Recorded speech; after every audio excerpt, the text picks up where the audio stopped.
Good evening, everybody. John here at Havoc Maker Studio, and we're going to cover Hell to Pay. So, if you're not aware, Hell to Pay is the next game night kit that has dropped from Atomic Mass Games for Marvel Crisis Protocol. And from what I'm seeing right now, at least East to West Coast, and actually here in the US, Canada and the UK now, Japan, it looks like most places are doing this free to play, which I think is really awesome that stores are doing that. Even though it is costing them money to buy these kits, it's really cool that they keep these as free to play. Something I'm going to recommend is that you that night say thank you for doing this and go ahead and buy like a pot of paint.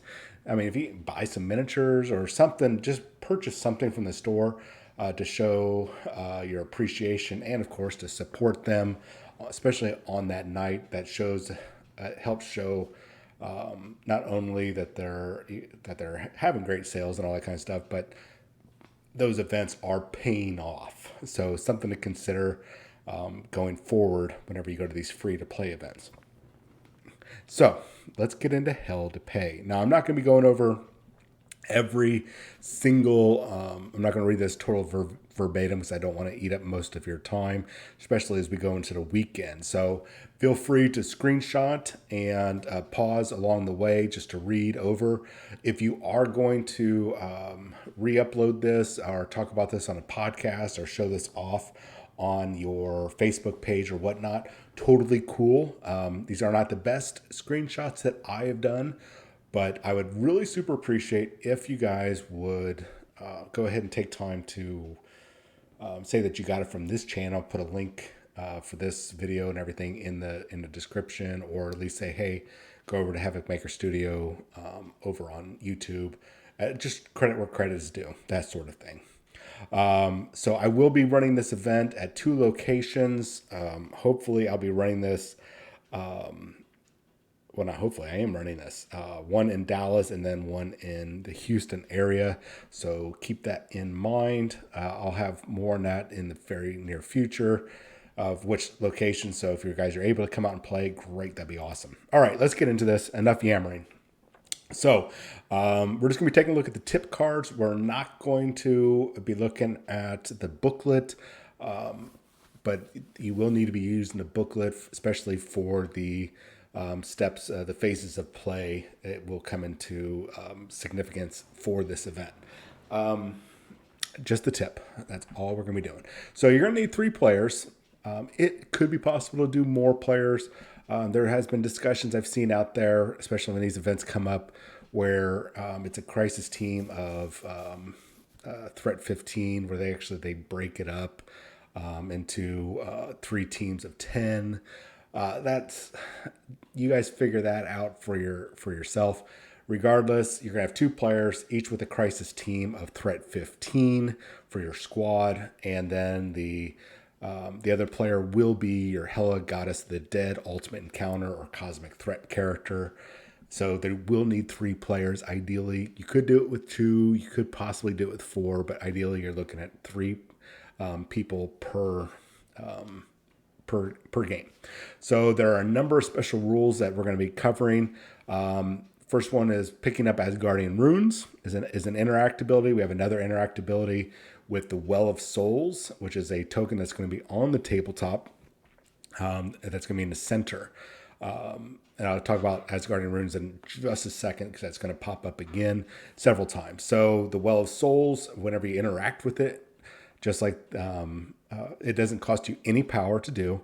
When you do that, you're going to drop a Cursed Dead token within range 1 of the interacting crisis team member. More on that in just a second. You have 4 Bifrost locations around the board, which is going to be basically your 4 cardinal directions off of the where the Well of Souls is in the center. And then you're going to east, west, north, south. For those locations, this is where you're going to be dropping off your Asgardian runes that you have picked up. No location can have more than 2 Asgardian runes. It does not cost any power for you to drop those Asgardian runes off. So you can just run up there, drop them off. From what I've read throughout the booklet and through these tip cards, is There's nothing saying that you can't have more than two Asgard or more than one Asgardian rune per character. Especially when you have lines like this that says you can remove up to two Asgardian runes from the interacting character and add them to the Bifrost location. So there could be a possibility that you pick up two Asgardian runes. I don't know how often that'll happen, but it looks like that is a possibility. The other special rule is called Snap Out of It, and this is going to be something that's going to be really explained later on. Is the special rule is when a minion of the cosmic threat would be KO'd, they remove all damage tokens, all your special condition tokens, activated tokens. You're going to take all of them off. If you have less than 3 claimed soul tokens on the battlefield, this is for the Hela Goddess of the Dead, then you're going to place a claimed soul token within range 1 of that character that just got KO'd or would be KO'd. That character is now a Crisis Team character and is no longer a minion of the Cosmic Threat. We'll cover all that in just a little bit because that sounds a little confusing, but it'll make sense here shortly. So, how do you win this game? How do you score victory points? There are 3 win conditions. The first up is the most obvious, or should be the most obvious, if there are no Crisis Team members on the tabletop at all, then Hela Goddess of the Dead, the Cosmic Threat character or player, automatically wins. Congratulations, you wiped everybody out. You truly are Goddess of the Dead. Now, if either the Crisis Team or the Cosmic Threat player scores 10 victory points, then they win. Whoever gets that 10 victory points first, or if you wipe out the team, that tells you who's going to win. So you have to score 10 victory points or wipe everybody out. Okay? So how do you score those victory points? Let's take a look at the Cosmic Threat first, her 2 ways, and then we'll look at the 2 ways for the Crisis Team. First up is the Harvest. You're going to score as the Cosmic Threat player every time that you have a minion on the tabletop or that's under your control during the cleanup phase. You're going to score 2 victory points. We'll cover minions here in just a moment. So that's your big way of scoring. Every time that you KO a character, each time a Crisis Team every time a Crisis Team character is KO'd, the Cosmic Threat player scores 1 victory point. Something to think about. Now let's take a look at the Crisis Teams, how you are going to score. You have 2 big ways, or 1 little way and 1 big way of scoring. So during the cleanup phase, the Crisis Team scores 1 victory point for each Bifrost location they control with 2 Asgardian runes on it. We'll talk about how you get those runes here in a second. The last one is Feats of Strength. Every time that Hela Goddess of the Dead is dazed, you're going to score 3 victory points. That's the biggest payoff, but it's also the most difficult. So this game's probably going to go 5 or 6 turns. I'm thinking about 5 turns. Possibly 6, but this is probably going to be a good 5-turn game, depending on the player competency or competency if you're a veteran player versus a brand new player, and of course what difficulty level, which we'll show those in just a moment. So there are a number of tokens that are going to be floating around. One we've already talked about was the Well of Souls. It's going to be at the center of the board. Hela, Goddess of the Dead, returns to this location instead of becoming injured. So just like most Cosmic Encounter characters or Cosmic Threat characters, they do not flip over to an injured side. They usually totally reset, wipe everything off, and then go to a new location. So now going back up, we're going to go from bottom to top. So just bear with me on this. We covered the Bifrost. There are 4 Bifrost locations. You'll see the map here in a second throughout the board. And no matter what, you can't have more than 2 Asgardian runes on it. So make sure your Crisis Team member players that you guys are communicating with each other, making sure that you're not have 3 or 4 characters all running towards the same Bifrost location to drop off their Asgardian runes. Now the Asgardian runes, where do you get these from? You get them from the Cursed Dead. Now I'm going back to the top, so just try to keep following here. The Cursed Dead, which we already know, pop out whenever you interact with the Well of Souls. You have to defeat the Cursed Dead, and when that happens, first up, they become a claimed soul for Hela, and they get placed on the board. And then the Crisis team finds an Asgardian rune. And then you can interact, pick it up, run over to the Bifrost location that hopefully doesn't already have 2 runes on it, drop it off, and then go back over there. Now, the claimed souls, these are pretty significant. They're going to have a lot of effects later on. They make up the Soul of Storms that's swirling around, and like a lot of ultimate encounters, there's usually some chart that you're going to roll on with some effect that's going to go off that's going to affect everybody within range of something. We'll cover the Storm of Souls here in a second. Now, good thing or bad thing, depending on how you look at it, is there's only 3 claimed souls at a time floating around the board, and every time that Hela has a minion on the tabletop, you reduce the number of claimed souls floating around by 1. All right, so the Asgardian rune, this is an asset that you can pick up, you can interact with. Now, if you ever drop one from being dazed, KO'd, or some other reason, it's destroyed, it's shattered, it's gone. You're going to have to go get another one. And as I said before, you can only place up to 2 on a Bifrost location, and that is how you score victory points. So they are pretty significant. You're going to get them from the dead. The Cursed Dead. Now let's take a look at the difficulty settings. These are pretty standard. We'll take a look at the Lure of Hell status card here in just a moment. So if the Cosmic Threat player has minions in play, each of them may be activated once per round like a normal character. When it is the Cosmic Threat player's turn, they may activate 1 minion without that like normal, without an activated token, before or after the Cosmic Threat character. Totally up to you, the order of operation you want to do. We already covered how you determine who wins. We're going to cover the Cole Soul ability here in a little bit. I'm not going to go over it, but you guys are free to look at it right now, obviously. Now, the Storm of Souls is one of the event special rules that's going on. So at the start of the Cosmic Threat player's turn, Hela, Goddess of the Dead, gains 1 power for each claimed soul. So that's up to 3 extra power per start of each turn that she's going to be gaining. That's pretty significant. Then, if able, place all claimed souls currently on the battlefield, so they could be floating around. Remember, we had talked about whenever a minion is defeated, you'll place a claimed soul within range 1 of them, so they could be out there significantly. So you're gonna at the start of that Cosmic player's turn, once you get all your power, you're gonna pull them all within range 3, and I'm gonna recommend somewhat that you pay attention to keeping them within range 2. We'll cover that in just a second. Then once that happens, you're going to roll a dice, and then I'm not going to go through all these because I want you guys to be able to be surprised, or you guys can screenshot and read it yourself. But you're going to roll a die, and then you're going to see the effect of the Storm of Souls. Almost every single one of these has to do with any Crisis team member that was within range 2 of a claimed soul token that's floating around the board. Or within range 3 of her. And depending on what you roll, Vengeful Spirit, Horrifying Wail, Grave Chill, or Drain Essence, a number of factors from damage to being pushed or getting status effects are going to take place.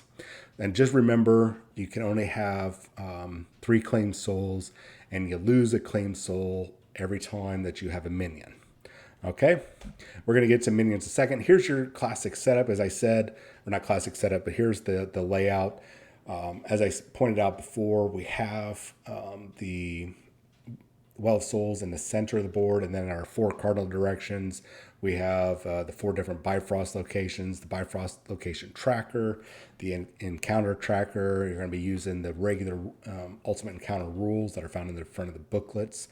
I'll let you guys read over those. We're not going to cover those because it's pretty standard. Let's take a look at Hela, Goddess of the Dead, otherwise known as Hela. So there are some differences from the regular Hela card. So we're going to go over this entire thing. So she's sitting at a whopping 10 health, medium movement, size 2. There is no threat cost because it is an ultimate encounter. She has a nice 4 defense for physical and for energy, and a whopping 5 for mystic. So those of you looking to that really like using convocation, Dormammu or whatever, the dark dimension, whatnot, take that into consideration that it's going to be very difficult if a lot of your attack or most of your attacks are mystic defense or mystic attacking type of abilities. So she's got 3 powers or 3 attacks, one for physical, one for energy, and one for mystic. So no matter what your team setup is, she's got something for everybody. So if you're looking at having a team that's really has a high defenses for just one type, you might want to rethink it. So first up for her builder attack is called Hellforged Blades. This is a physical attack, range 2, 6 dice, 0 power. So after the attack's resolved, this is normal, where you get power equal to the actual damage dealt. If you get a wild symbol, you're going to slap bleed on that character.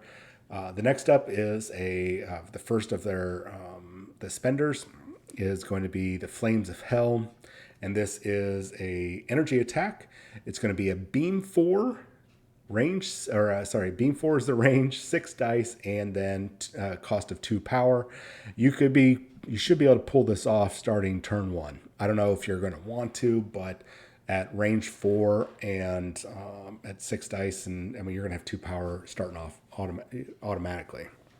So it has the sap power ability. So before damage is dealt, the target character loses 1 power for every wild symbol in the attack, and then Hela gains that power in return.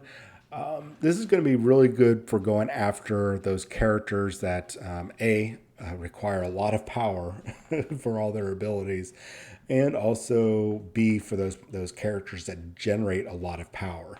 So you should be able to pull off Flames of Hell at least every turn, once every turn. How often you're going to want to do that, I don't know. But there's going to be some times that you're really going to keep this one in the back of your mind, because you're going to want to beam somebody that's building up that power, because you know they're going to pull off one of their big whopping abilities. And if you can deny them that, even deny them 1 power, that's really significant. Then we have a Mystic attack for Armies of Hell. This is where I was talking about, where you're going to want to consider having those claimed soul tokens within range 2. This is a range 4 attack, 6 dice. It's going to cost 4 power, so it is costly.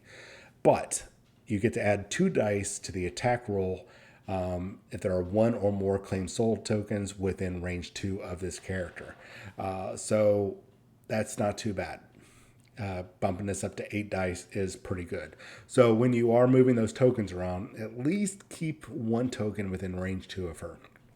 All right, so if this attack deals damage after the attack is resolved, you can push the target character range S towards a claimed soul token. And as we looked at this Storm of Souls chart, having Crisis team members within range 2 of a claimed souls token, when the Storm of Souls pops off, it's going to affect them. So that's a cool power to pull off, though it's a little costly. Now let's talk about Cole Soul. This is really a special power just for her, and this is where your minions are going to come from. So it's going to cost you 2 power. So you're going to remove 1 claimed soul token from the battlefield. If you do that, you can choose a dazed Crisis team character within range 3. So, and then you're going to place that chosen character within range 1 of the Well of Souls, right? You're going to take off all the tokens, damage tokens, special conditions, daze tokens, activation tokens, everything. You're going to remove it. You're going to flip that character over to the injured side, and they are now a minion of the cosmic threat, no longer under the control of the Crisis team player or players. It is now the cosmic threat character or player's character to use. And we'll cover some of the significance or some of the downsides of that, but actually 1 downside. But remember, this is how you score 2 victory points for every character, and she has the potential to daze a character a turn. So On the flip side, guys, I would be really, those crisis team members, be very careful with those really squishy characters, right? They might have some really nice long range movement, get in there, grab a token, and run away type thing. But they're also a little on the frail side, especially those fours and fives. So something to think about. So let's get into the rest of her powers. We have 4 Hell. This is her next power. It does cost an action, but this is a good economy of action style of power. It's going to cost you 3. You make an immediate move action followed up by a Hellforged Blades attack. We already covered that, so that's a good way to. It's going to cost you 3, but you're getting a move and an attack for 1 action, generating power, hopefully. And if you did deal damage, you get to throw the target character, range M. That's good because you can be throwing them towards tokens or throwing them far enough away that they're not going to be able to get to the Bifrost the next turn. There's a lot of cool things that can go on there. I'll let you guys decide on that one. Then she has a reactive power called At My Disposal. This is a 3 power cost. It's a little costly, but it could be good at denying your opponent that 3 victory points for dazing. So when this character is targeted by an attack and there are 1 or more claimed soul tokens floating around, you can use the superpower. Remove a claimed soul token from the battlefield. So until the cleanup phase, you could potentially pull this off 3 times. Once you pull that off, you get to reroll any number of your defense dice. So this is good in that one for that opportunity, especially. It's going to probably be relatively rare. I don't see it happening all the time, but you're going to probably want to pull it off at least once during gameplay because it's probably inevitable. Because 3 victory points for dazing Hela is that's pretty significant. And if you can deny them especially if you roll pretty much boxcars on your defenses, then you can turn around and pop this off. Hopefully you've got the power for it, and you can deny them that daze at least for 1 more round, giving you an opportunity to score those extra victory points for, and maybe even denying them victory points in some way. I hope that makes sense. The last one is the innate ability. It's Death is Inevitable. It's inevitable. There we go. At the start of the cosmic threat player's turn, if you have a daze token, you're going to remove all the damage tokens, all the special conditions. It's daze token, and it is placed within range 1 of the Well of Souls. And then at the start of the cosmic threat player's turn, this character gains power equal to the number of claimed soul tokens on the battlefield. Yay. So she is going to be a pretty significant threat. My initial impression was, well, just gang up on her and try to pop her in like 3 or 4 turns and go score at least 1 Bifrost. But that's going to be pretty difficult, I think, to do, given her defenses, her health levels, because you would have to at least probably take her out 2 times. So that's taking out 20 health. I don't know if that would be possible. So moving on, the Lure of Hell card. Minions of cosmic threat players cannot spend or lose power. So that is that can be good. That just means that you're going to be using those minions that you're getting from the crisis teams. They're basically just going to be using their strike abilities or their innate abilities. As long as it doesn't cost power, that's all they're going to be doing. But you're going to be running interference and trying to beat down the other players. And then we have the Cursed Dead. I'm going to call it a grunt card because it kind of resembles a grunt card, but it's not a grunt card, but it is. Anyways, it is a 2 health, 0 movement because it just gets placed within range 1 of an interacting character. Size 2. It's got actually a pretty good, better than the regular grunt bases or the grunt models in defenses. 3s across the board. Its first innate ability is called Fallen Warrior, and it's the most significant one. When an attack targeting this character deals no damage, the attacking character suffers 1 damage, which is kind of insulting. Especially when you have that potential to deny it with them rolling bad and you rolling well with their defenses. There's some potential there. Probably not all the time, but definitely if you can just jab them in there with one point of damage as a little haha. That would be really that would be fun and kind of not ironic, but a nice thing to do. So moving on. So when this character would be dazed, the Crisis team places it as Guardian Rune token within range 1 of it. We've already covered that. And then the Crisis threat player places a Claim Soul token within range 3. Then you take this character off the board. Congratulations. And then the Crisis team member, you can pick that token up, run away, and then Hela can do all the sorts of things with the Claim Souls. We've already covered all that. So up next is we have the Mindless innate ability. They cannot have power. They don't move, or they cannot be moved. They always count as an injured character and cannot activate for any reason. So they are just cursed dead. They're just mindless zombies standing there, allowing you to beat on them. Then they're in other innate abilities that are an encounter character, and then they are immune to all special conditions. So, which really doesn't matter, especially at 2 health. You're probably going to pop them with 1 attack, but you never know. Anyways, let me know what you guys think of this. Does it look like it'll be a fun encounter, or is it going to be difficult? I think it's going to be a little bit more difficult, and I'm really going to say, hey, veteran players, you should go for the hard mode on this. But I think it's going to be significant in the sense that she can be probably starting turn 2. She maybe even turn near the end of turn 1, since she gets multiple activations, if I remember correctly with the ultimate encounter rules. She could possibly pop or daze 1 or 2 characters a turn, and then start building up those minions. So that right there is going to be a significant factor. And yeah, those minions can only basically use their zero cost abilities, zero cost power abilities and innate abilities and whatnot. But still having that extra beat down is pretty good, especially when you can sit there and keep making minions. That's pretty awesome. I don't know. I think it's going to be a difficult challenge, but not one that's going to be overwhelming. The Hellgate or Gates to Hell level of difficulty does look pretty bonkers difficult, but I really don't know.